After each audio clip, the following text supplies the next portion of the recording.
O silêncio do cemitério era absoluto naquela noite. A terra ainda estava fresca. O funeral havia terminado poucas horas antes. Velas haviam sido apagadas. As últimas orações já tinham sido feitas. Debaixo de 2 metros de terra, algo se movia. Ele não lembrava exatamente do que aconteceu, apenas da dor no peito. Depois, escuridão. Vozes distantes, choro, frio, e então, despertar. Seus olhos se abriram no absoluto breu.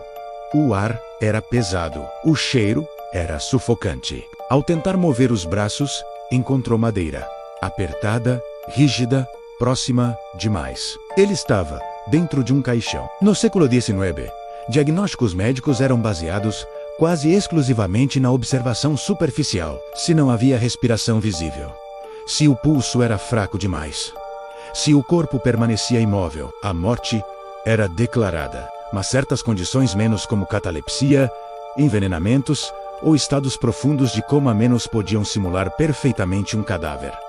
Foi exatamente isso que aconteceu. Após um colapso repentino, ele foi considerado morto. A família, devastada, organizou o enterro rapidamente. Naquela época, corpos eram sepultados em menos de 24 horas, especialmente no verão, para evitar decomposição. Mas ele não estava morto. Dentro do caixão, o pânico começou devagar. Primeiro confusão, depois compreensão, depois terror absoluto. Ele tentou gritar. O som foi engolido pela madeira e pela terra. Tentou mover as pernas. Não havia espaço. Tentou empurrar a tampa. Sem sucesso. O ar começou a faltar. Marcas de unhas seriam encontradas depois. Arranhões profundos na parte interna da tampa. Lasca de madeira cravada sob as unhas.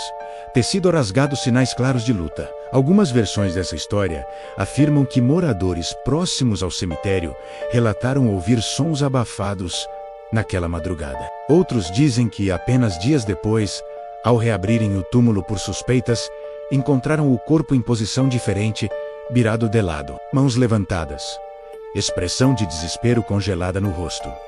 A verdade é que casos como esse não foram isolados. Durante os séculos XVIII e XIX, o medo de ser enterrado vivo era tão grande que surgiram invenções chamadas caixões de segurança. Alguns tinham sinos conectados a cordas amarradas aos pulsos do falecido. Se ele acordasse, poderia tocar o sino. A expressão "salvo pelo gongo" tem origens ligadas a esses dispositivos. Jornais da época registraram diversos episódios semelhantes.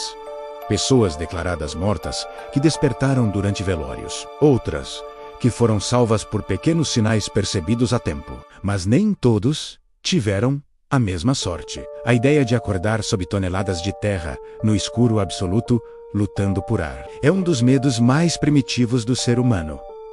Não é apenas sobre morte, é sobre consciência aprisionada. É sobre perceber, tarde demais, que ainda há vida, mas não há saída. Hoje, com tecnologia médica avançada, casos assim são extremamente raros.